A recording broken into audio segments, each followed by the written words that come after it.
అగ్రిగోల్డ్ బాధితుల పక్షాన పోరాటం తీవ్రం చేయనున్నట్లుగా సిపిఐ రాష్ట్ర సహాయ కార్యదర్శి ముప్పాళ్ల నాగేశ్వరరావు హెచ్చరించారు. అగ్రిగోల్డ్ కంపెనీ మోసానికి బలైనటువంటి బాధితులు 8 రాష్ట్రాల్లో 32 లక్షల మంది ఉన్నారు. ఆంధ్రదేశం ఒక్క దాంట్లోనే 19.52 లక్షల మంది బాధితులు ఉంటే AgriGold customers and agents welfare association మొన్న జనవరి 4వ తారీఖుకి 11 సంవత్సరాల పోరాటం ముగిసి 12వ సంవత్సరంలోకి ఉద్యమం వచ్చింది. అయితే భారతదేశ చరిత్రలో ఇలాంటి ఫైనాన్స్ కంపెనీలు మోసపోయినటువంటి ఏ బాధితులు ఇంతటి బలమైన ఉద్యమాన్ని నిర్మించలేదు.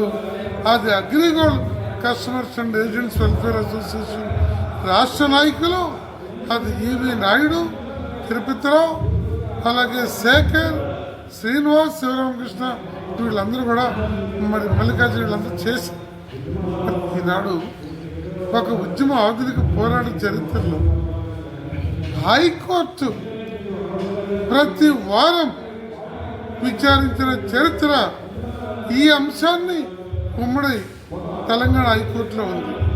అలాగే గత టీడీపీ ప్రభుత్వంలో చివరి 2 సంవత్సరాలు ప్రతి క్యాబినెట్లో దీన్ని అజెండాగా పెట్టారు. అంతేకాకుండా 776 కేంద్రాలని పోలీసులు ఏర్పాటు చేసి ఈ 20 లక్షల మంది బాధితుల బాండ్స్ని, పేపర్స్ని కంప్యూటరైజ్ చేశారు 2017లో.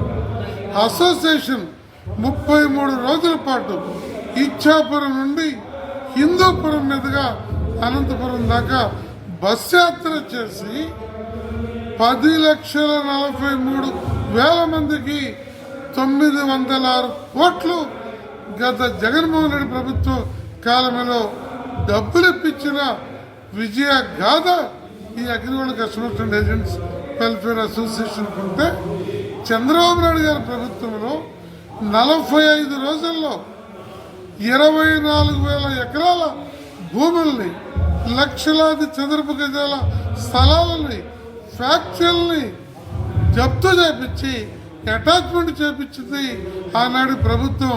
దానికి పోరాడింది ఈ అసోసియేషను.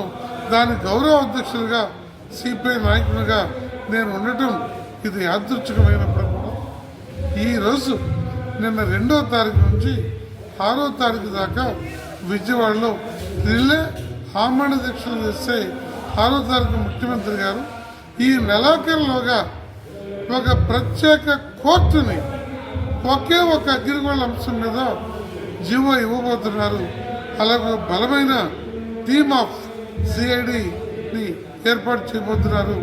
మరి రానున్న డిసెంబరులోగా ఈ బాధితులందరూ కూడా ఆస్తులు విక్రయించి డబ్బులు ఇప్పించేటువంటి దానికి ఒక విజయవంతమైనటువంటి ముగింపుకి లాజికల్గా తీసుకెళ్ళబోతున్నాము.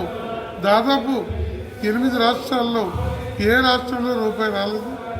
కానీ మన రాష్ట్రంలో 600 మంది, ఇతర రాష్ట్రాల్లో 900 మంది, 1,500 మంది ప్రాణాలు బలి తీసుకున్న అగ్రిగోల్డ్ యాజమాన్యం, దాని చైర్మన్ అవ్వ వెంకటరామారావు, వైస్ చైర్మన్ సీతారామారావు, వారి 8 మంది సోదరులు, వారి కుటుంబం పేరు మీద ఇంకో 4,000 కోట్ల అక్రమ ఆస్తిని వాళ్ళు దాచుకున్నారు. దాన్ని కూడా బయటికి తీయాలని ప్రభుత్వాన్ని డిమాండ్ చేస్తున్నాం. అవసరమైతే మరో పోరాటం లేకుండా చేస్తామని చెప్పారు.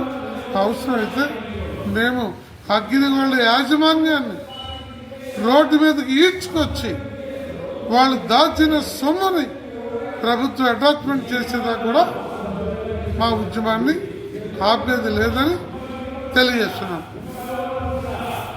4 నిమిషాలు.